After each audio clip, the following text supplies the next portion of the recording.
Hello, good morning students. कैसे हो? आशा और उम्मीद करता हूँ आपका स्वास्थ्य अच्छा होगा। आज अपन इस क्लास के अंदर रसायन विज्ञान के बेसिक के बारे में बातें करेंगे।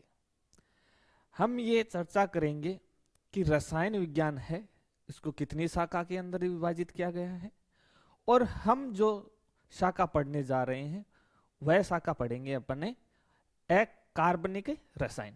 कौन से पढ़ेंगे? कार्बनिक रसायन। यानी कि अपन बात करेंगे सबसे पहले रसायन विज्ञान की परिभाषा की बात करेंगे। रसायन विज्ञान की परिभाषा होने के बाद में उसको कितनी कैटेगरी के अंदर विभाजित किया गया है, और जैसे ही उसको कैटेगरी के अंदर विभाजित किया गया और उसमें से अपन कौन सी शाखा ले रहे हैं उसके बारे में अध्ययन करेंगे। तो आइए अपन शुरुआत करते हैं। सबसे पहले रसायन विज्ञान।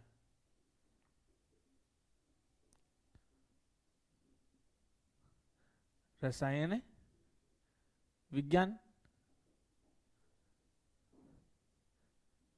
हम देखें तो इसके अंदर दो शब्द आया है, एक रसायन, दूसरा विज्ञान। तो अपन ये कह सकते हैं विज्ञान के अंदर बहुत सी शाखा होती है, जिसमें क्या करते हैं, पदार्थों के जो गुण धर्म है उनको अलग अलग तरीके से उनके गुणों की चर्चा की जाती है, और उनमें से एक है अपना रसायन विज्ञान। तो मैं बात करूं जो रसायन विज्ञान है इसके अंदर क्या आएगा, तो अपन कहते हैं कि ये यौगिक है, ये इस प्रकार से क्रिया करता है, इसका संगठन ऐसा है, ये इस प्रकार से बना हुआ है, ये दूसरे से भिन्न कैसे है। तो इन सभी का जो कंपोजिशन है किस प्रकार से है, इन सभी का अध्ययन किसके अंदर किया जाता है? रसायन विज्ञान के अंदर किया जाता है। तो हम बात कर लें कि जो रसायन विज्ञान है इसकी सरल शब्दों में अपन क्या लिखना चाहिए? परिभाषा लिखना चाहिए। सरल शब्दों में क्या लिखना चाहिए? परिभाषा लिखना चाहिए। तो इस रसायन विज्ञान की परिभाषा क्या हो जाएगी? अपन ये कह सकते हैं विज्ञान की वह शाखा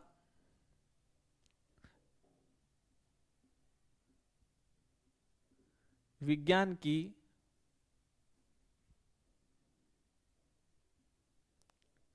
वह शाखा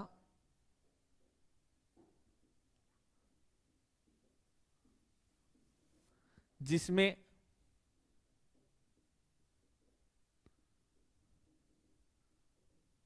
पदार्थों के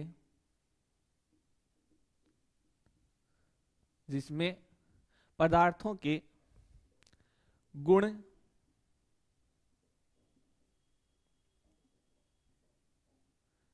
उनका संगठन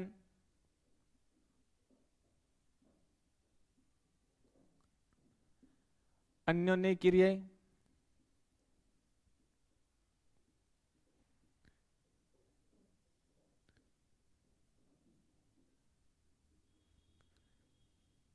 अन्योन्य क्रियाएं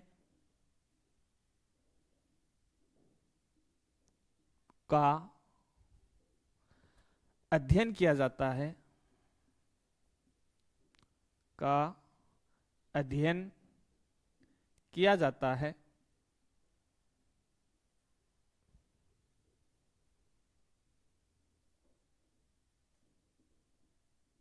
रसायन विज्ञान कहलाता है। रसायन विज्ञान कहलाता है।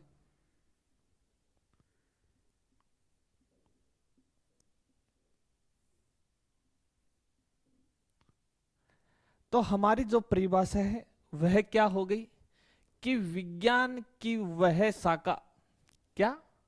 विज्ञान की वह शाखा जिसमें पदार्थों के गुण क्या सभी पदार्थ एक जैसे होते हैं क्या?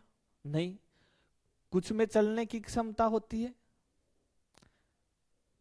कुछ में क्या होती है? चलने की क्षमता होती है। अब हो सकता है वो चलने की क्षमता धीरे हो, फास्ट हो, अलग अलग गुण हो गए। इसके बाद में इनका संगठन, अब जैसे अपन बात करें, एग्जाम्पल देखें, क्या सबका संगठन एक जैसा होता है क्या? नहीं होता। अपन बात कर ली, ये जो मार्कर दिख रहा है, क्या दिख रहा है? मार्कर दिख रहा है।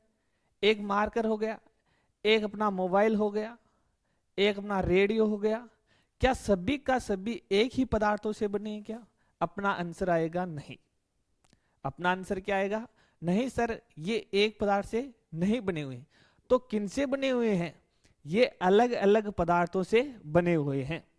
तो क्या हो गया उसमें? संगठन क्या हो गया? अलग अलग। अब ये वाला जो संगठन है, इस संगठन के अंदर क्या क्या मिक्स है, क्या मिक्स करके बनाया है, इन सभी का अध्ययन किसमें किया जाता है? रसायन विज्ञान में। इसके बाद में अपन ने लिखा है अन्योन्य क्रिया। क्या सबकी क्रिया एक जैसी होती है क्या? आंसर आता है नहीं सर, सबकी क्रिया एक जैसी नहीं होती। तो सबकी क्रियाएं क्या होती है? अलग अलग पदार्थ होंगे तो अलग अलग क्रियाएं होंगी, अलग अलग पदार्थ होंगे तो क्या होगी? अलग अलग क्रियाएं होगी। अब उन्हीं क्रियाओं की कौन कौन सी अलग अलग क्रिया है, उन सभी का अध्ययन किसके अंदर किया जाता है? रसायन विज्ञान के अंदर किया जाता है। अब बात आती है, क्या इन सभी को रसायन विज्ञान में एक जगह ही पढ़ा जाता है क्या? तो इसका भी क्या करते हैं अपन? सरलीकरण करते हैं। इनका भी क्या कर देते हैं? सरल कर देते हैं। और सरल करने के लिए इनको क्या कर देते हैं? इनकी उप शाखा के अंदर विभाजित कर देते हैं। यानी कि रसायन विज्ञान में कुछ अन्य शाखाएं विभाजित कर दी जाती है और उसके अंदर उनके क्या कर दिया जाते हैं? अध्ययन करते हैं। तो वह शाखा कौन कौन सी है? जो मुख्यतः शाखा है, जो मुख्य शाखा है वह कौन सी हो गई? सबसे पहले अपन करें इनका वर्गीकरण। क्या कर दें? वर्गीकरण की बात करें तो वर्गीकरण में अपन लिख सकते हैं 3 भागों में विभाजित किया गया है। अपने लेवल के हिसाब से 3 भागों में विभाजित किया गया है।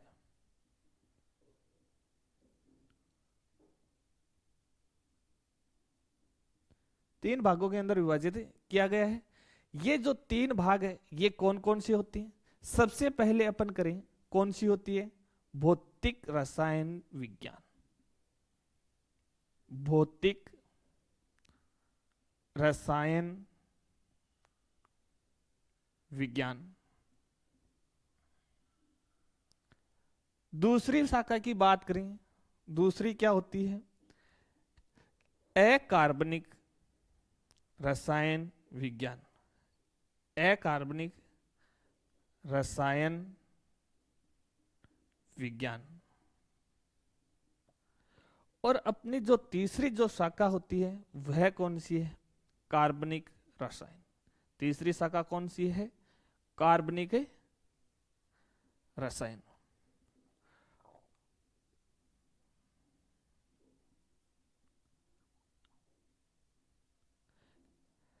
मैंने कहा कि जो रसायन विज्ञान है उसको अपन सरल करने के लिए 3 भागों में विभाजित कर देते हैं। 3 भाग कौन कौन से हैं? भौतिक रसायन विज्ञान, अकार्बनिक और कार्बनिक। अब हम जहां से शुरुआत करने जा रहे हैं इसमें से कौन सी शाखा शुरुआत करने जा रहे हैं? सर, कार्बनिक रसायन विज्ञान। कौन सी शाखा शुरुआत करने जा रहे हैं? हमारा जो लेक्चर है, हमारा जो चैप्टर है एनसीईआरटी क्लास 11th का कार्बनिक रसायन, कौन सा स्टार्ट करेंगे? कार्बनिक रसायन। इसी के अंदर अपन आगे बढ़ेंगे। इनका इतिहास है वह क्या है? जो कार्बनिक रसायन है इसका इतिहास है वह क्या है?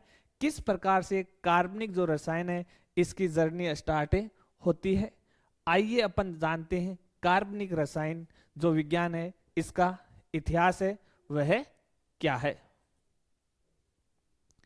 कार्बनिक जो रसायन विज्ञान है इसका जो इतिहास है वो किस प्रकार से शुरुआत होती है? लगभग 200 वर्ष पुराना है। इसके इतिहास की बात करें तो लगभग बात की जाए तो कितने वर्ष पुराना है? यह है 200 वर्ष पुराना है। कितना पुराना है? 200 वर्ष पुराना है।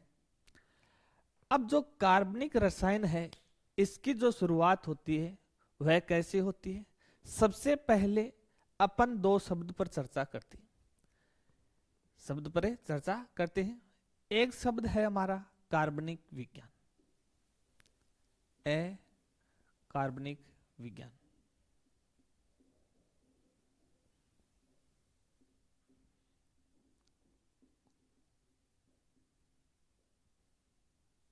दूसरा है कार्बनिक रसायन।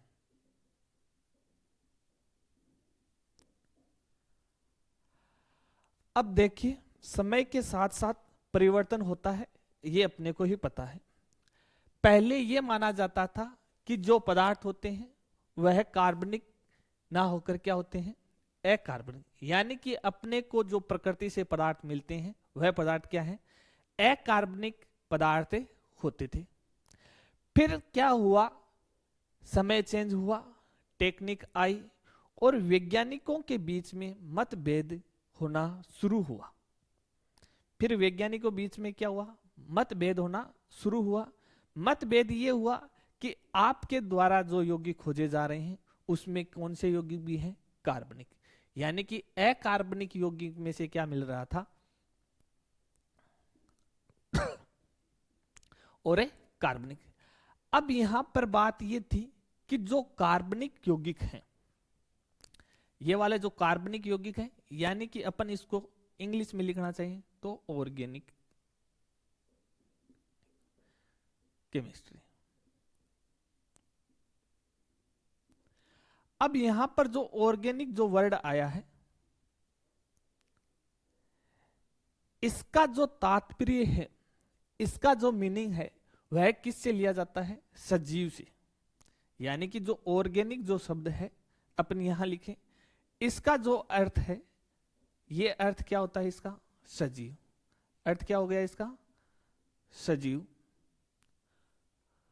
और ये है, ये किससे प्राप्त हो रहे हैं, अजीव से।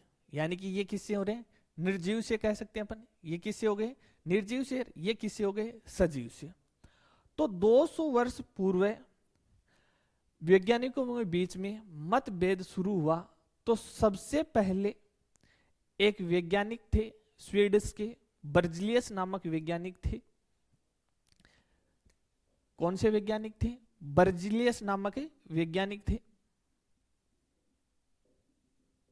स्वीडिश के। लगभग बात करें अपन तो सन 1815 में, कितने में, 1815 के आसपास, 1815 के आसपास इन्होंने एक नया सिद्धांत दिया। इन्होंने क्या किया, एक नया सिद्धांत दिया जिसका नाम था VFT। सिद्धांत का नाम था VFT, यानी वाइटल फोर्स थ्योरी। इस सिद्धांत का नाम था वाइटल फोर्स थ्योरी। इसमें इन्होंने ये बात कही कि जो कार्बनिक यौगिक हैं वो किनसे प्राप्त होते हैं, सजीवों से प्राप्त होते हैं। इसीलिए इनको जो शब्द दिया गया है वो ऑर्गेनिक केमिस्ट दिया गया है। यानी कि इन्होंने एक बात कही कि सजीव है, सजीव के अंदर एक क्या होती है, शक्ति होती है, एक विशेष प्रकार की क्या होती है, शक्ति होती है। उस शक्ति की वजह से क्या होते हैं, हमको कार्बनिक पदार्थ मिलते हैं। क्या मिलते हैं, कार्बनिक पदार्थ मिलते हैं। जो अकार्बनिक पदार्थ है इनसे अपन क्या नहीं बना सकते, कार्बनिक पदार्थ नहीं बना सकते। तो ये वाली जो शक्ति है ये सिर्फ सजीवों के अंदर ही होती है, और सजीवों से ही अपन को क्या मिलती है, कार्बनिक रसायन मिलते हैं। लेकिन उसके बाद में ये बात है, ये कुछ समय के लिए चली, लेकिन फिर क्या हुआ, इस बात का खंडन किया गया। क्या किया गया, ये वाली जो थ्योरी है इस बात का क्या कर दिया गया, खंडन किया गया। तो इसमें अपन थ्योरी में लिखना चाहें तो इसकी साथ के साथ ही क्या बन जाए, इसके नोट्स बन जाए। तो इनके अनुसार कार्बनिक पदार्थ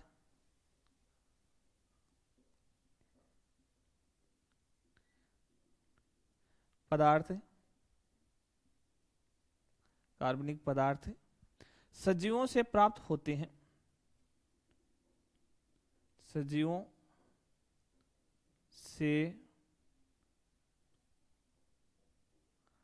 प्राप्त होते हैं, क्योंकि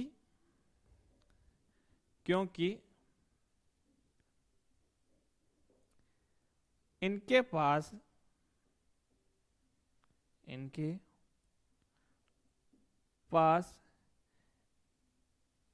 एक विशेष शक्ति होती है। इनके पास क्या होती है? एक विशेष शक्ति होती है।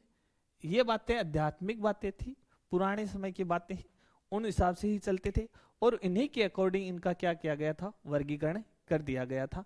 लेकिन बर्जलियस के बाद में दूसरे वैज्ञानिक आए और आने के बाद में क्या किया? इस बात को खंडन कर दिया गया था कि जब इन्होंने ये कहा कि हम सिर्फ कार्बनिक जो पदार्थ हैं वो किनसे प्राप्त कर सकते हैं? सजीवों से प्राप्त कर सकते हैं। किनसे कर सकते हैं? सजीवों से प्राप्त कर सकते हैं। लेकिन लगभग बात करें अपन 1828 के आसपास, लगभग 1828 में दूसरे वैज्ञानिक आए जिन्होंने क्या किया था कि जो अकार्बनिक पदार्थ थे, क्या थे? अकार्बनिक जो पदार्थ थे उनसे क्या किया गया? कार्बनिक पदार्थ का निर्माण कर लिया गया था। तो जो दूसरा वैज्ञानिक आया था उसका नाम था वोलर। जो दूसरा वैज्ञानिक था एफ वोलर था। लगभग सन की बात करें तो 1828। अब 1828 के अंदर इन्होंने क्या किया? अकार्बनिक पदार्थ लिया। क्या किया? अकार्बनिक पदार्थ लिया, अमोनियम साइनेट। कौन सा लिया? Ammonium cyanate. और अमोनियम साइनेट को प्रयोगशाला के अंदर संश्लेषित करके इससे एक कार्बनिक पदार्थ बनाया, यूरिया। कौन सा बनाया था? यूरिया बना दिया था। इनसे कौन सा पदार्थ बना दिया गया था? यूरिया पदार्थ बना दिया गया था। तो यहां पर जो शक्ति वाला, जो विशेष प्रकार के इनके पास में सजीवों में शक्ति होती है, उन्हीं से क्या बनते हैं? कार्बनिक पदार्थ बनते हैं। इस बात का यहां पर क्या हो गया था? खंडन हो गया था कि ऐसी कोई विशेष शक्ति नहीं है कि विशेष शक्ति से ही अपन क्या बना सकते हैं? कार्बनिक पदार्थ बना सकते हैं। तो अपन क्या कर सकते हैं? अकार्बनिक पदार्थ से भी क्या बना सकते हैं? कार्बनिक पदार्थ बना सकते हैं। तो इस प्रकार दोनों के अंदर क्या हो गया था? रिलेशन हो गया। उसके बाद में अन्य वैज्ञानिक भी आए, अन्य वैज्ञानिक आए और उन्होंने क्या किया था कि अलग अलग जो अकार्बनिक पदार्थ है उनसे कार्बनिक पदार्थों की क्या कर दी थी? बनाने में, यानी संश्लेषित कर दिया। और इस बात को क्या कर दिया था? खंडन कर दिया था। लगभग 1845 के अंदर कोल्बे नामक वैज्ञानिक था। इसने किसका निर्माण किया था? एसिटिक अम्ल का। जो एसिटिक अम्ल होता है इसका निर्माण किया था। इसके बाद में एक अन्य वैज्ञानिक का भी नाम जोड़ा गया। लगभग 1856 की बात है। लगभग 1856 में बर्थलेट नामक वैज्ञानिक था जिन्होंने मेथेन का निर्माण किया। किसका निर्माण किया? किसका संश्लेषण किया? मेथेन का संश्लेषण किया। और उसके बाद में ये जर्नी यहां से स्टार्ट हो गई थी। तो लगभग बात करें अपन, वापस से इसको रिवाइज करें, तो जो कार्बनिक रसायन है इसका इतिहास है वह 200 वर्ष पुराना माना जाता है। आज की कंडीशन कहें तो लगभग अपन कह सकते हैं 200 वर्ष है वो पुराना किसका माना जाता है? कार्बनिक रसायन का इतिहास है माना जाता है।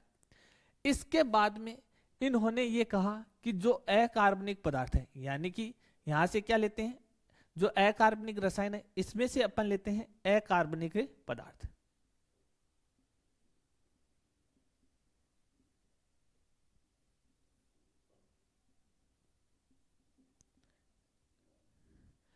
और कार्बनिक रसायन में से अपन करते हैं जो कार्बनिक पदार्थ होते हैं वो। तो उन्होंने ये कहा कि जो अकार्बनिक पदार्थ है और जो कार्बनिक पदार्थ है वो बिल्कुल से एक दूसरे से क्या है, दोनों के दोनों गुण क्या है, भिन्न भिन्न है। दोनों के दोनों क्या है, भिन्न भिन्न है। और जो अकार्बनिक पदार्थ होते हैं वो तो निर्जीव से प्राप्त होते हैं। वो तो किन से होते हैं, निर्जीवों से प्राप्त होते हैं। और जो कार्बनिक पदार्थ है, सिर्फ अपने इतनी बात करें, जो कार्बनिक पदार्थ है वो किससे प्राप्त होते हैं, सजीवों से प्राप्त होते हैं। दोनों को एक दूसरे के अंदर अपन क्या नहीं कर सकते, परिवर्तित नहीं कर सकते। यानी कि दोनों को एक दूसरे रूप में अपन नहीं कर सकते कि कार्बनिक से अकार्बनिक बना ले, अकार्बनिक से कार्बनिक बना ले। यह बात होती थी लगभग 1780 के आसपास। किसके आसपास होती थी, 1780। यदि अपन सन भी ध्यान रखना चाहिए तो लगभग 1780 के आसपास की ये बातें चलती थी। इस प्रकार का इसका इतिहास था। 1780 के अंदर क्या हुआ, फिर वैज्ञानिकों के अंदर मतभेद होना शुरू हो गया। और उसमें सबसे पहले वैज्ञानिक थे बर्जिलियस वैज्ञानिक। कौन से वैज्ञानिक थे, बर्जिलियस नामक वैज्ञानिक था, जिसने लगभग 1815 या फिर 1820 के आसपास अपनी एक थ्योरी दी जिसका नाम था वाइटल फोर्स थ्योरी, जैव शक्ति। यानी कि जीवों के पास में एक विशेष प्रकार की शक्ति होती है जिनसे क्या बनाए जाते हैं, ऑर्गेनिक कंपाउंड बनाए जाते हैं, यानी कि कार्बनिक पदार्थ बनाए जाते हैं। और इसने उदाहरण भी दिया था। इसने क्या दिया था, उदाहरण भी दिया था कि हम हैं वो क्या करते हैं, दूध है, दही है, ये किन से प्राप्त करते हैं, जीवों से प्राप्त करते हैं। किन से प्राप्त करते हैं, जीवों से प्राप्त करते हैं। लेकिन क्या हुआ, कुछ समय तक ये थ्योरी चली। इसके बाद में टेक्निक आई। टेक्निक के थ्रू क्या हुआ कि ये वाली जो बात है, विशेष शक्ति वाली जो बात है, इस विशेष शक्ति वाली बात को क्या कर दिया गया, नकार दिया गया था।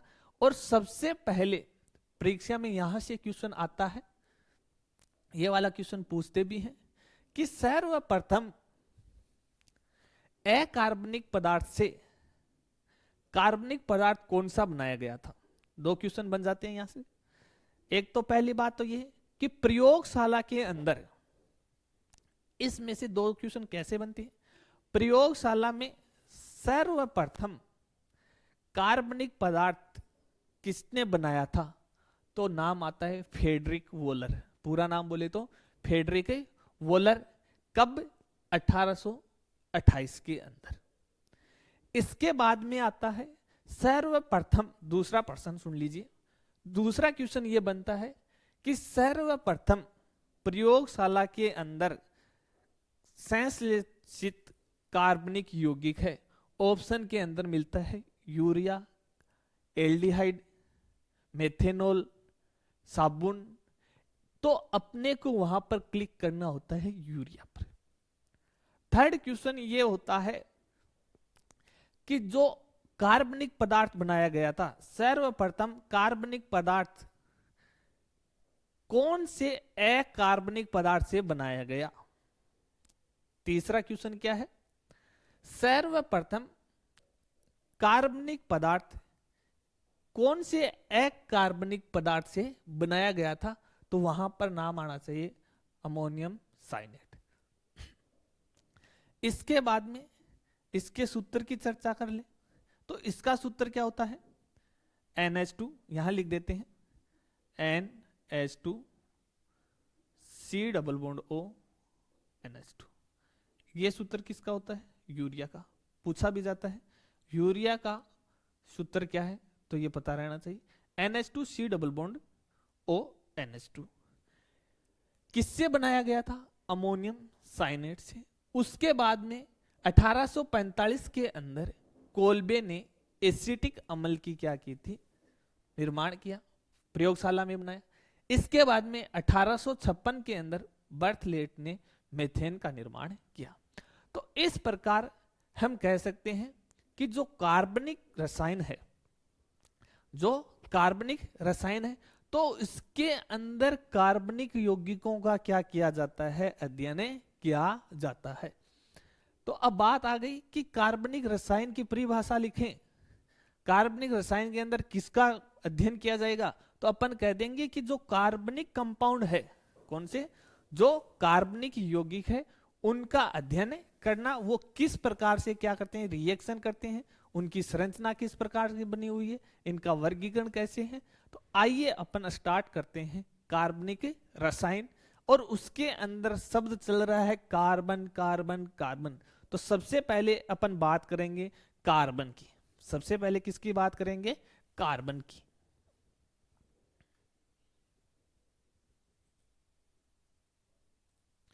जो कार्बन है, हम किसकी बात करेंगे, जो कार्बनिक रसायन है। और कार्बनिक रसायन के अंदर अपन बात करेंगे सबसे पहले कार्बनिक यौगिकों। और जो कार्बनिक यौगिक होते हैं वह क्या होते हैं, कार्बन और कार्बन के साथ में दूसरे जो भी तत्व जुड़े, परमाणु जुड़े हैं, उनसे बने यौगिक। तो सबसे पहले तो अपन देखेंगे कि जो कार्बन है, जो कार्बन है उसके मुख्य लक्षण क्या है, उसके गुण क्या है। तो हम ये बात जानते हैं, जो कार्बन होता है, सबसे पहले कार्बन के प्रतीक की बात करें, जो कार्बन तत्व है, कार्बन का जो प्रतीक होता है,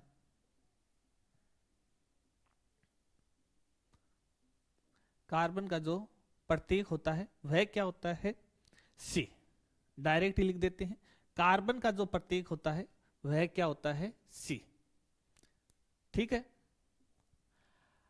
अब कार्बन का अपन ने प्रतीक लिख दिया, सी होता है। तो कार्बन है, उसका परमाणु क्रमांक होता है वह कितना होता है, यानी कि जब तत्व को पीरियोडिक टेबल के अंदर, यानी आवर्त सारणी के अंदर उनको स्थान दिया गया था, तो कार्बन को नंबर 6 दिया गया था। कितना दिया गया था, 6। तो अपन यहां पर बात करें कार्बन का परमाणु क्रमांक, कार्बन का परमाणु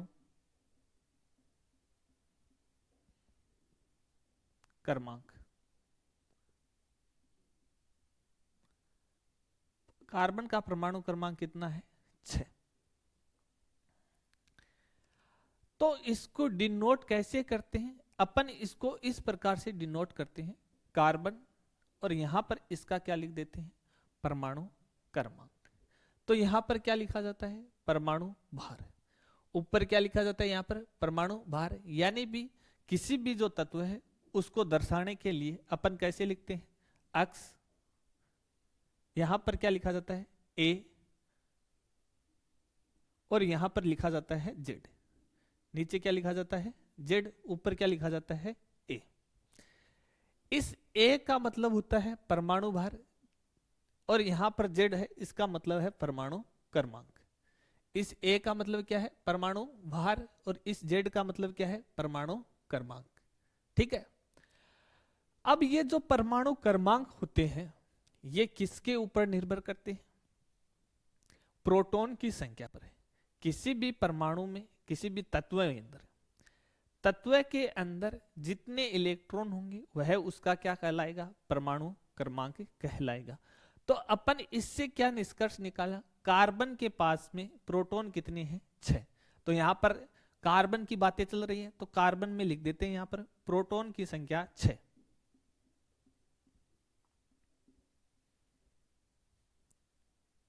प्रोटॉन की संख्या कितनी हो गई, 6।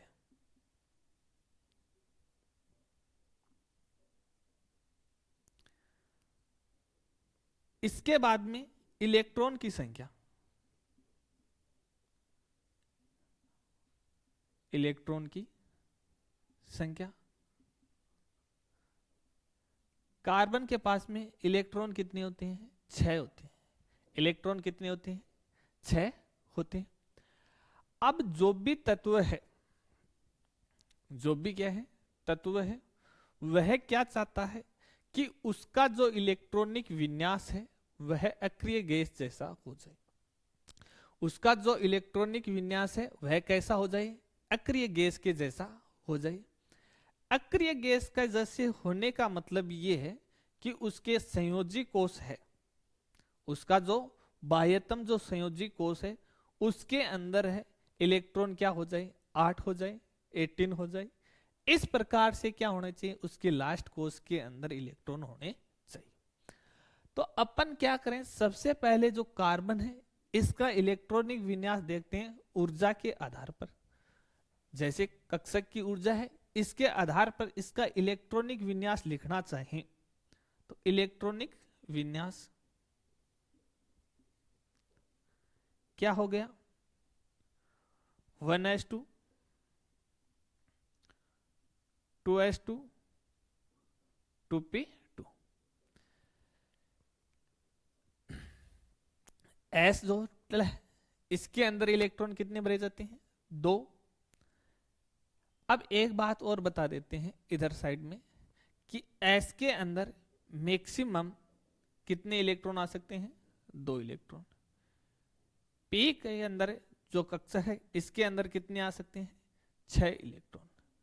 जो d है इसके अंदर कितने आ सकते हैं, 10 इलेक्ट्रॉन। और जो f होता है इसके अंदर कितने आ सकते हैं, 14 इलेक्ट्रॉन आ सकते हैं। अब जब इन इलेक्ट्रॉनिक विन्यास को इनकी जो ऊर्जा है उसके बेस के ऊपर भरा जाता है तो हम देखते हैं आरेख किस प्रकार से होता है। सबसे पहले 1s 2s 2p 3s 3p 3d 4s 4p 4d 4f 5s 5p 5d। इस प्रकार से ऊर्जा का क्रम चलता रहता है। तो हम देखते हैं कि सबसे पहले जो इलेक्ट्रॉन है वो s के अंदर भरा जाता है। सबसे पहले इलेक्ट्रॉन है वो किसके अंदर भरा जाता है, s के अंदर भरा जाता है। s के बाद में 1s के बाद में 2s 2s के बाद में 2p 2p के बाद में 3s 3s के बाद में 3p 4s 3d 5p 4p 5s। इस प्रकार से क्या करते हैं, इनके ऊर्जा का क्रम भरा जाता है। तो अपन ने ये लिखा 1s, s के अंदर मैक्सिमम कितने इलेक्ट्रॉन आ सकते हैं, 2 इलेक्ट्रॉन। तो अपन ने यहां से कितने लिखे, 2 इलेक्ट्रॉन। 2 का मतलब यहां पर इलेक्ट्रॉन की संख्या दर्शा रहे हैं कितने इलेक्ट्रॉन आ सकते हैं। यहां पर कितने लिखे, 2, इसका मतलब s के अंदर 2 कंप्लीट है। इसके बाद में 2s के अंदर 2 2p, अगला जो इलेक्ट्रॉन 2s के बाद में किस में आता है, 2p में आता है। तो अपन ने यहां पर क्या लिखा, 2p के अंदर अब हमारे पास में इलेक्ट्रॉन कितने बचे हुए थे, 2 + 2 कितने हो गए, 4 इसके बाद में 6 तो टोटल ही है। तो 4 इसमें से गए तो कितने बचे, 2 ही बचे। लेकिन अपन p के अंदर मैक्सिमम कितने लिख सकते हैं, 6। यदि हमारा इलेक्ट्रॉनिक विन्यास इस प्रकार से होता 1s2 2s2 2p 6, तो हमारा जो विन्यास है वह इनर्ट होता, अक्रिय होता, यानी इनको किसी भी प्रकार से किसी दूसरे के साथ में क्रिया करने की आवश्यकता नहीं है, इलेक्ट्रॉन का साझा करने की आवश्यकता नहीं है। क्यों नहीं है, क्योंकि p के अंदर मैंने बताया मैक्सिमम कितने आ सकते हैं, 6 आ सकते हैं। तो यहां पर कितने आ गए, 6। 2 के अंदर मैक्सिमम 2 आ सकते हैं, तो यहां पर कितने आए हुए, 2 आए। बट हमारा जो इलेक्ट्रॉनिक विन्यास है वह विन्यास कौन सा है, ये वाला। कार्बन का जो इलेक्ट्रॉनिक विन्यास होता है वह क्या होता है, ये। और कार्बन चाहता क्या है, ये कार्बन चाहता ये है, कार्बन हो या फिर किसी दूसरे तत्व की बात करें, किसी भी तत्व की बात करें, सब क्या चाहते हैं, अक्रिय गैस जैसा इलेक्ट्रॉनिक विन्यास चाहते हैं। यानी कि उनके पास में जो संयोजी कोश है वो इलेक्ट्रॉन क्या हो जाए, कंप्लीट हो जाए। तो इसको कंप्लीट करने के लिए कितने इलेक्ट्रॉन की आवश्यकता होती है? 4 की। यानी कि इसको इसमें पास में है कितने? 2। अब इसको कितने और मिले? 6 हो जाए, 4 इलेक्ट्रॉन। तो इसको आवश्यकता कितने की है? 4 इलेक्ट्रॉन की। आवश्यकता कितने की है? 4 इलेक्ट्रॉन की, यानी कि 4 इलेक्ट्रॉन की। तो ये क्या चाहता है कि ये किसी से 4 इलेक्ट्रॉन ले ले।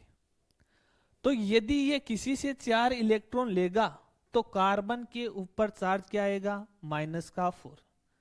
कार्बन के ऊपर चार्ज क्या आएगा? -4। माइनस और प्लस किस प्रकार से आते हैं पता है? यदि किसी तत्व में से इलेक्ट्रॉन जा रहा है, यानी कि कोई तत्व है ए मान लीजिए, वह इलेक्ट्रॉन क्या कर रहे हैं? डोनेट कर रहा है। जैसे 1 इलेक्ट्रॉन निकाला तो उसके ऊपर क्या आ गया? A+। क्या आ गया? A+। 1 इलेक्ट्रॉन निकला। तो मान लीजिए कोई तत्व है, वह इलेक्ट्रॉन क्या कर रहा है? ग्रहण कर रहा है। जैसे 1 इलेक्ट्रॉन ग्रहण किया तो इसके ऊपर चार्ज क्या आ गया? माइनस का चार्ज आ गया। हो गई बात यहां पर प्लस और माइनस की। प्लस माइनस किस प्रकार से आता है? यहां पर मैंने C4- लिखा। क्या लिखा? C4-। C4- क्यों लिखा? क्योंकि कार्बन है उसको 4 इलेक्ट्रॉन की आवश्यकता है। इसके बाद में एक दूसरा काम यह भी हो सकता है कि जो हीलियम होता है, हमने पढ़कर आए, हीलियम है, यह भी क्या है? अक्रिय गैस है। जो हीलियम है यह भी क्या है? अक्रिय गैस है। इसका जो इलेक्ट्रॉनिक विन्यास होता है वो क्या होता है? 1s2। यानी कि इसका जो कॉन्फ़िगरेशन है एस वाला, वो क्या है? कंप्लीट। तो अब इसमें से दूसरी कंडीशन ये बन सकती है कि ये क्या करे? इस प्रकार से बना ले अपना 1s2, और यहां पर यदि ये कंडीशन लगाता है तो इसका बनता है C4+। क्या बनेगा?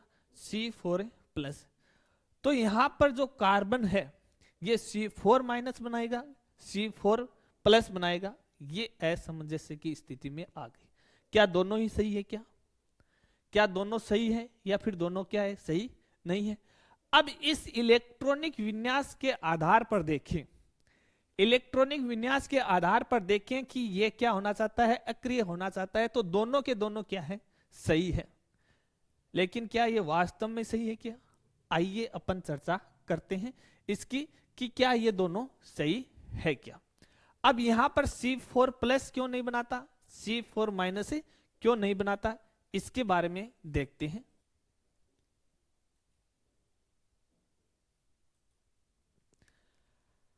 अब C4 बनाएगा कार्बन।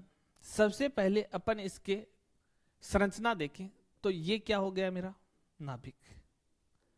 ये क्या हो गया? कार्बन का नाभिक, जिसके अंदर क्या है? Proton and neutron. क्या है? प्रोटॉन एंड न्यूट्रॉन है। ठीक है।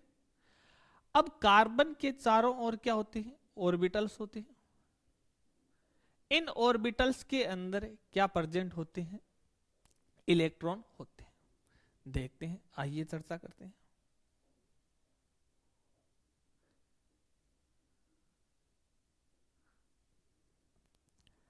अब अपने को पता है, इसके अकॉर्डिंग अपन इसमें इलेक्ट्रॉन फिल करें। जो कार्बन का इलेक्ट्रॉनिक विन्यास है इसके अकॉर्डिंग फिल करें तो यहां पर क्या हो गया? इलेक्ट्रॉन फर्स्ट, इलेक्ट्रॉन सेकेंड हो गया। इसके बाद में जो सेकेंड ऑर्बिटल है इसके अंदर कितने और इलेक्ट्रॉन है? 4। कितने हैं? 4। तो 4 लगाते हैं। 1 2 3 एंड 4। अब अपन जानते हैं इस बात को कि जो इलेक्ट्रॉन है, ये जो डॉट से दर्शाया है, ये क्या चीज है? इलेक्ट्रॉन। इस बात को भली भांति सभी जानते हैं, पीछे पढ़कर भी आए हैं चैप्टर के अंदर, कि जो इलेक्ट्रॉन है और जो नाभिक है, यानी कि बाह्यतम जो कोश है, इसके इलेक्ट्रॉन और नाभिक के अंदर जो प्रोटॉन है, इनके अंदर एक विशेष प्रकार का क्या लगता है, फोर्स लगता है। क्या लगता है, विशेष प्रकार का क्या लगता है, फोर्स लगता है, जिसके थ्रू ये क्या रहते हैं, बंधे रहते हैं। जिसके थ्रू ये क्या रहते हैं, बंधे रहते हैं, जिसे परमाणु नाभिक के आवेश के नाम से जाना जाता है। ये बात होगी। अरे ये क्या करते हैं, अपने को पता है प्रोटॉन के ऊपर क्या होता है, प्लस होता है, और इलेक्ट्रॉन पर क्या होते हैं, माइनस होते हैं। तो ये प्लस और माइनस एक दूसरे को क्या करेंगे, आकर्षित करेंगे, और इसके एनर्जी के अनुरूप ये क्या करते रहते हैं, अपने चक्कर में चक्कर लगाते रहते हैं। यदि इसके पास में 6 प्रोटॉन है और 6 इलेक्ट्रॉन है, कंडीशन ये हो गई कि इसके पास में जो प्रोटॉन है वो कितने हैं, 6। जो प्रोटॉन है वह कितने हैं, 6 है, और इलेक्ट्रॉन भी कितने हैं, 6 है। इलेक्ट्रॉन भी कितने हैं, 6 है, और प्रोटॉन भी कितने हैं, 6 है। इस कंडीशन के अंदर जब 6 है तो वह क्या है, बैलेंस है। प्रोटॉन और इलेक्ट्रॉन की संख्या सेम है, इसका मतलब इसके ऊपर जो आवेश है वह क्या है, सेम है, और ये अच्छे से क्या कर रहा है, साइकिल कर रहा है, इलेक्ट्रॉन चक्कर लगा रहे हैं। अब मान लो मैं ये चाहता हूं कि मेरा जो कार्बन है वो 4 इलेक्ट्रॉन ग्रहण करके ये वाला इलेक्ट्रॉनिक विन्यास बना ले, ये वाला इलेक्ट्रॉनिक विन्यास बना ले। ठीक है, सबसे पहले इस तथ्य की बात कर रही है, C4 माइनस बना ले। अब देखो C4 माइनस बनाएगा तो इसके लिए इसको कितने इलेक्ट्रॉन और चाहिए, 4 इलेक्ट्रॉन और चाहिए। कितने इलेक्ट्रॉन, 4 इलेक्ट्रॉन और चाहिए। मान लो 6 प्रोटॉन है, इस बार संख्या बढ़ा दी अपन ने, और कितनी कर दी, 7 कर दी। यहां पर संख्या बढ़ाकर अपन ने कितनी कर दी, 7 कर दी। देखो अलग कलर से दर्शा रहे हैं। अब ये नया वाला जो इलेक्ट्रॉन आया है, क्या है, नया वाला जो इलेक्ट्रॉन आया है, इस सेकेंड फर्स्ट, यानी कि ये तो क्या है, फर्स्ट कंडीशन है। अब जो सेकेंड कंडीशन है उसके अंदर क्या हो जाएगा, अब यहां पर जो प्रोटॉन है वो तो कितने हैं, 6। प्रोटॉन है वो तो कितने हैं, 6, क्योंकि अपन तो क्या लेकर आ रहे हैं, इलेक्ट्रॉन लेकर आ रहे हैं। प्रोटॉन के अंदर किसी भी प्रकार का चेंज नहीं है, परिवर्तन नहीं है। तो यहां पर प्रोटॉन तो कितने रहे, 6, और इलेक्ट्रॉन कितने हो गए, 7। इलेक्ट्रॉन कितने हो गए, 7। तो यहां पर क्या आ गया, कार्बन माइनस।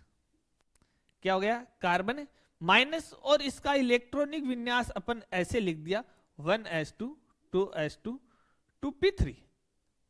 2p2 से क्या बन गया, 2p3 बन गया। अब नेक्स्ट में अपन ने क्या किया कि यहां पर थर्ड कंडीशन लगाई, एक इलेक्ट्रॉन और बढ़ाया, एक इलेक्ट्रॉन और बढ़ा दिया अपन ने। जैसे अपन ने इलेक्ट्रॉन बढ़ाए तो प्रोटॉन कितने रहे, 6, और इलेक्ट्रॉन कितने हो गए, 8। चलो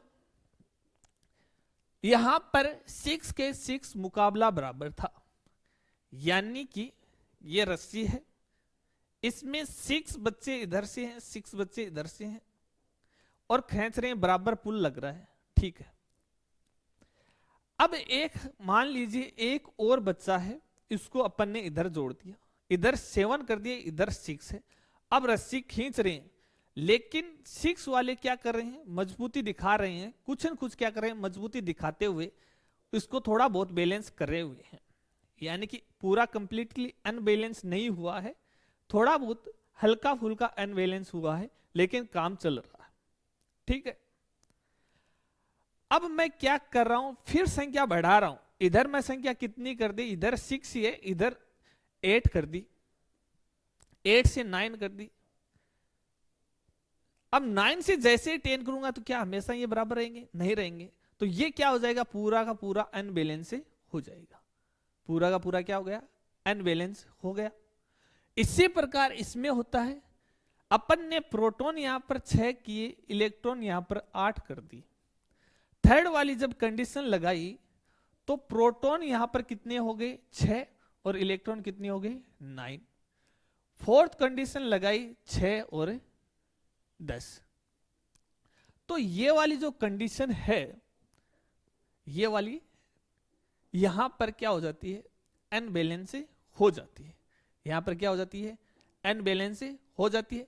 इसलिए इसका जो इलेक्ट्रॉनिक विन्यास है ये C4 माइनस एग्जिस्ट नहीं कर सकता। आगे बात समझ में, क्यों नहीं कर सकता? क्योंकि प्रोटॉन और इलेक्ट्रॉन के बीच में आकर्षण बल लगता है जिससे इसकी संरचना बनी रहती है। जैसे जैसे इलेक्ट्रॉन बढ़ेंगे, इलेक्ट्रॉन के ऊपर चार्ज कैसा है, माइनस का, इलेक्ट्रॉन पर कैसा है, माइनस का। अब अपन बात करें इस इलेक्ट्रॉन की और इस इलेक्ट्रॉन की, इस पे भी चार्ज माइनस और इस पे भी माइनस। तो एक दूसरे को क्या करते हैं, प्रकृति का नियम क्या है कि जहां पर आवेश असमान हो वहां पर तो आकर्षण, और जहां पर समान हो, जैसे जैसे मैं समान आवेश वालों को पास में लाऊंगा तो क्या करेंगे, एक दूसरे से दूर हटना चाहेंगे। क्या करेंगे, एक दूसरे से दूर हटना चाहेंगे। अब यहां पर इलेक्ट्रॉन क्या हो रहे हैं, बढ़ रहे हैं, माइनस वाला चार्ज क्या हो रहा है, बढ़ रहा है।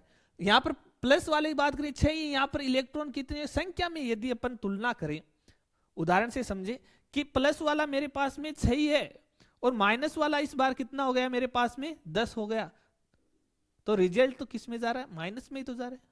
तो इस प्रकार से अपन कह सकते हैं कि जो इलेक्ट्रॉन इलेक्ट्रॉन है इनके बीच में क्या होता है, प्रतिकर्षण होता है। क्या होता है, प्रतिकर्षण होता है, जो जेड इफेक्ट को क्या नहीं कर पाता, संतुलित नहीं कर पाता है। जो जेड इफेक्ट होता है उसको क्या नहीं कर पाता, संतुलित नहीं कर पाता है। इस कारण से C4 माइनस है वह एग्जिस्ट नहीं करता है प्रकृति के अंदर। यानी कि इसके जो वैलेंसी है, संयोजी इलेक्ट्रॉन है, वह C4 माइनस नहीं बना सकता। कोई बात नहीं सर, C4 नहीं बना सकता तो दे तो सकते हैं C4 प्लस बना दो। C4 माइनस नहीं बना सकता तो क्या हुआ, C4 प्लस बना दो। तो C4 प्लस की बात करें, किसकी बात करें अपन, C4 प्लस की बात करेंगे तो C4 प्लस में क्या होगा, मेरे पास में कार्बन कितने हैं, ये तो क्या हो गया मेरा नाभिक, ये तो क्या हो गया मेरा नाभिक, और नाभिक के चारों ओर यहां पर क्या उपस्थित है, इलेक्ट्रॉन उपस्थित है। फर्स्ट में कितने हैं, 2 इलेक्ट्रॉन, फर्स्ट के अंदर कितने हैं 2 इलेक्ट्रॉन, और सेकेंड के अंदर मेरे पास में कितने हैं 4 इलेक्ट्रॉन।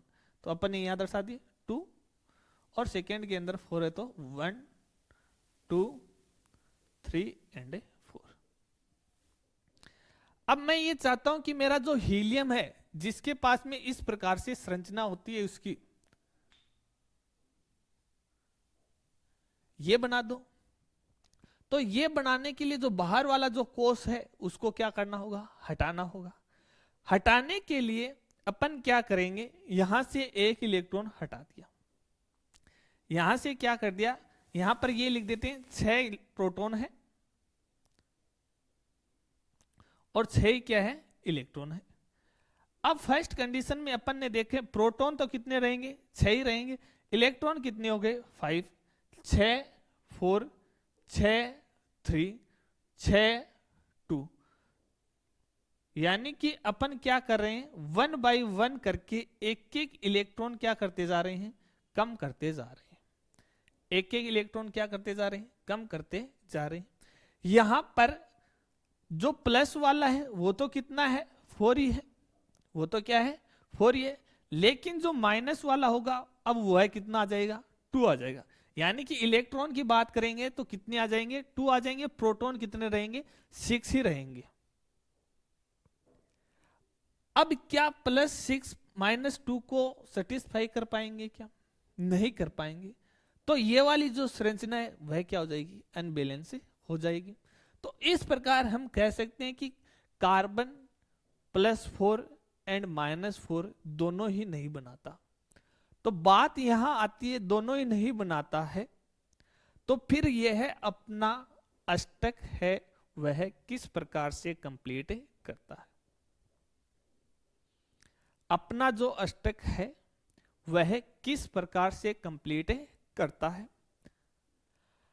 अब हम देखें, ये वाली बात नहीं लगती, तो अष्टक तो क्या करना है, कंप्लीट ही करना है। तो कोई दूसरा फंडा तो होगा, कोई दूसरा जुगाड़ लगाओ। तो कार्बन भाई साहब ने क्या किया यहां पर कि चलो कुछ ना हुआ, ना दे सकता ना ले सकता, चलो तो मैं क्या कर सकता हूं, साझा कर सकता हूं। क्या कर सकता हूं, पार्टनरशिप कर सकता हूं, साझा कर सकता हूं। मैं इलेक्ट्रॉन दे दूंगा और दूसरे से मैं इलेक्ट्रॉन ले लूंगा। मैं मेरे इलेक्ट्रॉन दे रहा हूं और बदले में मैं मेरा इलेक्ट्रॉन ले रहा हूं। लेन देन का काम हो रहा है, यानी कि वहां पर इलेक्ट्रॉन की क्या हो रही है, साझेदारी हो रही है। जैसे ही इलेक्ट्रॉन की साझेदारी होगी वहां अपना क्या कर लेगा, अष्टक कंप्लीट कर लेगा। किस प्रकार से, तो अपन ने ये कहा कि कार्बन का इलेक्ट्रॉनिक विन्यास होता है। कार्बन को कितने इलेक्ट्रॉन और चाहिए, 4 इलेक्ट्रॉन और चाहिए। मैं एक बात और कहूं हाइड्रोजन की, किसका नाम लिखा अपन यहां पर, हाइड्रोजन को लिखा। हाइड्रोजन का क्या होता है, 1s1। अब इसको अक्रिय होने के लिए कितने इलेक्ट्रॉन और चाहिए, 1 इलेक्ट्रॉन और चाहिए। कितने चाहिए, 1 इलेक्ट्रॉन और चाहिए। और कार्बन को कितने चाहिए, 4 इलेक्ट्रॉन चाहिए। कार्बन को कितने चाहिए, 4 इलेक्ट्रॉन चाहिए। और हाइड्रोजन को कितना चाहिए, 1 इलेक्ट्रॉन चाहिए। तो अब अपन क्या करते हैं, जो कार्बन है, जो कार्बन है और हाइड्रोजन है, इन दोनों का क्या करवा देते हैं, इलेक्ट्रॉन का साझा करवा देते हैं। क्या कर देते हैं, इलेक्ट्रॉन का क्या कराते हैं, साझा करवाते हैं। और साझा जब होगा तो वहां पर एक बंध बनेगा। जब पार्टनरशिप होती है तो वहां पर एक क्या बनता है, बंध बनता है। और उस बंध को कौन सा बंध कहते हैं, सहसंयोजी बंध कहते हैं। अब यहां पर नई केमिस्ट्री स्टार्ट हो गई है। यहां पर इलेक्ट्रॉन के द्वारा साझा होंगे और साझे से बनेगा बंध, जिसे अपन क्या कहेंगे, सहसंयोजी बंध कहेंगे। तो हम चर्चा करेंगे सहसंयोजी बंध क्या है, किस प्रकार से ये बनता है। आइए देखते हैं। हम बात कर रहे हैं सहसंयोजी आबंध की, कि सहसंयोजी जो आबंध होता है वह क्या होता है। तो हमने ये कहा कि कार्बन होता है वो C4- और C4+ दोनों इस संयोजकता नहीं दर्शा रहा। इसके दोनों तथ्य के बारे में जानकारी कर ली। तो फिर अपन ने कहा कि कार्बन होता है वह अपनी जो संयोजकता है वह साझेदारी से कंप्लीट करता है, यानी कि अपने इलेक्ट्रॉनों को साझा करता है। तो वहां पर आबंध बनता है, जिस आबंध को अपन क्या कहते हैं, सहसंयोजी आबंध। तो परिभाषा नोट करेंगे सहसंयोजी आबंध की।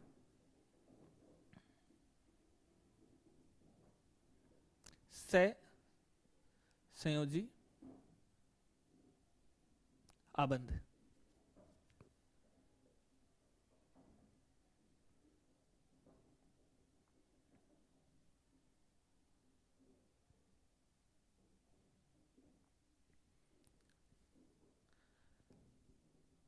जब परमाणु द्वारा, जब परमाणु द्वारा इलेक्ट्रॉन का, इलेक्ट्रॉन का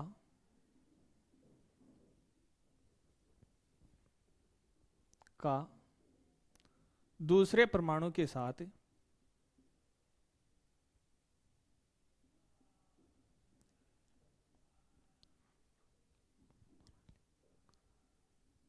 के साथ साझा करके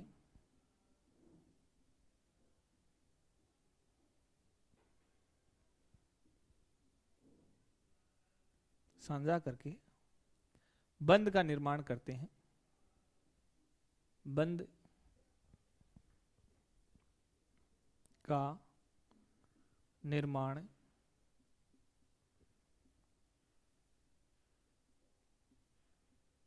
करते हैं तो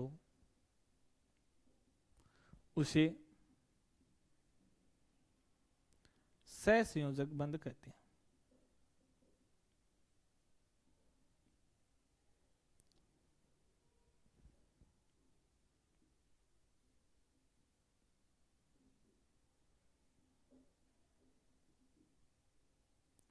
सहसंयोजक बंधे कहते हैं। सहसंयोजक बंध है वो एकल भी हो सकता है, द्वि भी हो सकता है, त्रि भी हो सकता है। अब इसमें पहले अपन समझते हैं, जैसे मैंने कहा कार्बन है, क्या है कार्बन। कार्बन का संयोजी कोष में जो इलेक्ट्रॉन है वह लिख देते हैं 2s2 2p2, यानी कि इसके पास में कितने इलेक्ट्रॉन है, 4 इलेक्ट्रॉन है। तो मैंने यहां पर क्या लिखा, कार्बन।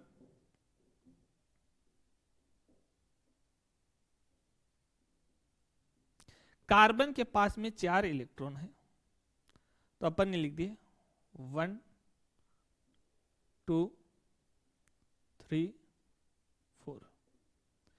कार्बन के पास में कितने इलेक्ट्रॉन है, 4 इलेक्ट्रॉन है। इसके बाद में हाइड्रोजन का लिखा अपन ने, तो क्या है 1s1, यानी कि हाइड्रोजन के पास में कितने इलेक्ट्रॉन है, 1 इलेक्ट्रॉन है। अब हमारे पास में कार्बन है, उसके पास में 4 इलेक्ट्रॉन है, हाइड्रोजन है उसके पास में 4 है। तो यदि कार्बन के साथ में कितने जुड़ जाए, 4 जुड़ जाए, कार्बन के साथ में कितने जुड़ जाए, 4 जुड़ जाए, तो अपन यहां कह दिया मैंने कि जो हाइड्रोजन है इसको दूसरे तरीके से लिख देते हैं, इसका इलेक्ट्रॉन है वह कौन सा है, ये वाला। ये कार्बन का इलेक्ट्रॉन हो गया, ये हाइड्रोजन का। तो ऐसे हाइड्रोजन अपने को कितने चाहिए, 4। हाइड्रोजन और हाइड्रोजन का इलेक्ट्रॉन,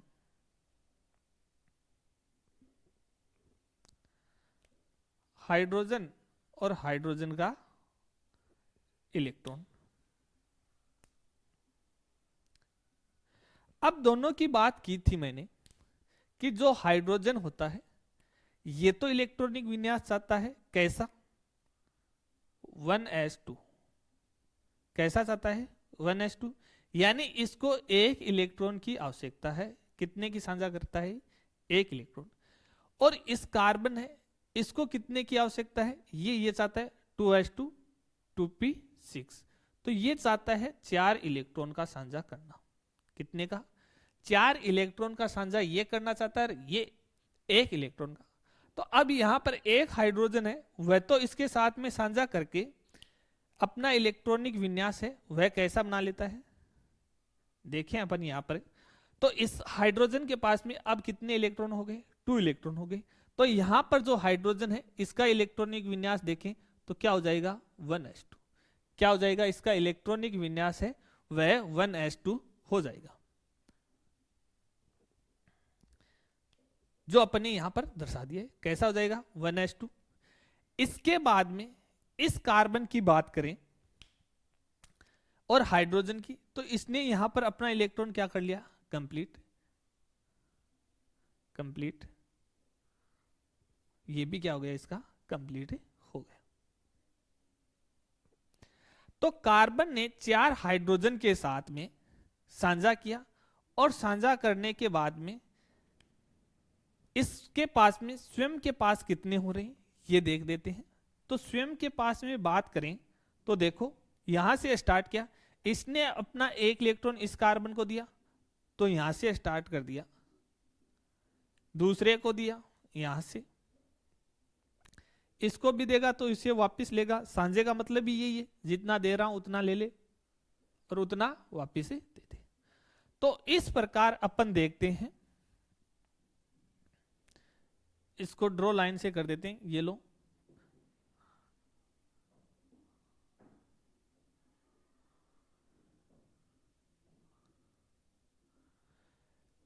तो अब काउंटिंग करें अपन इलेक्ट्रॉन की, तो कितने हो गए, 2 4 6 8। कितने हो गए, 2 4 6 8।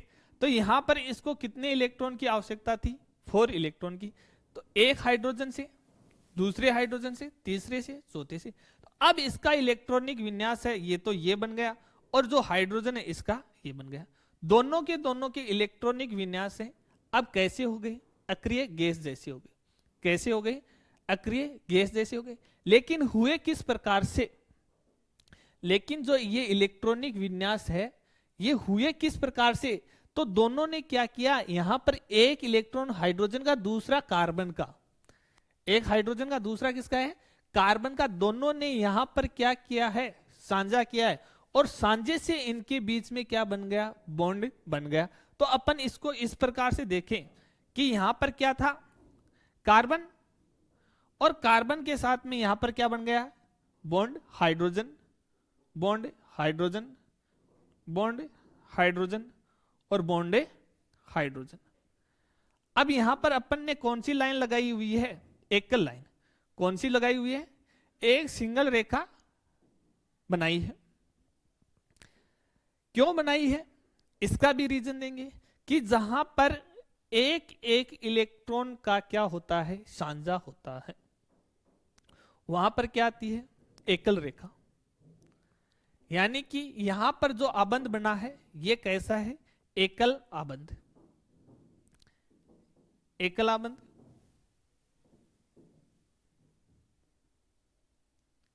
द्विआबंध,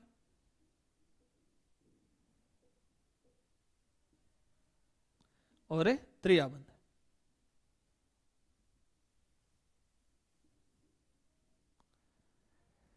अब देखिए जहां पर एक एक इलेक्ट्रॉन का साझा होगा, यानी एक एक इलेक्ट्रॉन का क्या होगा, साझा, वहां पर एकलाबंध।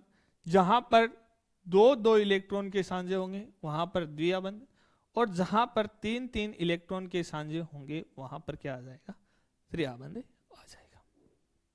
ये बात हो गई। एक एक इलेक्ट्रॉन का हुआ एकलाबंध, दो दो इलेक्ट्रॉन के होती है द्विआबंध, तीन तीन इलेक्ट्रॉन के होती है त्रिआबंध आ जाता। इस प्रकार से कार्बन में क्या होता है, एक विशेष गुण पाया जाता है। क्या पाया जाता है, विशेष गुण पाया जाता है कि ये चतुर संयोजी होता है। ये कैसा होता है, चतुर संयोजी होता है। ये अपने इलेक्ट्रॉन दूसरे के साथ में क्या करता है, साझा करता है। अब बात आती है क्या ये सारे एक जैसे ही बनते हैं क्या, तो यहां पर जो कार्बन है ये एक एक का भी कर सकता है साझा, और ये क्या कर सकता है, इस प्रकार से अपन इसको निरूपित कर सकते हैं कि कार्बन की कंडीशन मान लो एक एक इलेक्ट्रॉन दे रहा है, तब तो कैसी बनेगी, ये वाली, तब तो क्या बनेगी, ये वाली। और मान लीजिए कार्बन ने क्या किया, किसी दूसरे के साथ में दो इलेक्ट्रॉन के साझे कर लिए, तो क्या बनेगी, ये स्थिति। और किसी दूसरा है उसके साथ में दोनों के साथ क्या कर लिया, तो ये कंडीशन भी बन सकती है। और थर्ड कंडीशन है लास्ट कंडीशन, तो क्या ये भी पॉसिबल है क्या, बिल्कुल है। यानी किसी दूसरे के साथ में एक के साथ तीन दे रहा है तो दूसरे से तीन ले रहा है तो ट्रिपल लाइन त्रिबंध, दो दे रहा है द्विबंध डबल लाइन, एक दे रहा है सिंगल लाइन एकल आबंध। इस प्रकार से क्या बन जाता है, इनमें आबंध बन जाता है। अब हम देखेंगे कि जो कार्बन होता है वह किसके साथ में द्विबंध है बना रहा है, किसके साथ में एकल आबंध बना रहा है। यानी कि कार्बनिक जो यौगिक है उनकी क्या करेंगे अपन वर्गीकरण पढ़ते हुए पढ़ेंगे। तो आइए अपन स्टार्ट करते हैं कार्बनिक जो यौगिक है इनका वर्गीकरण।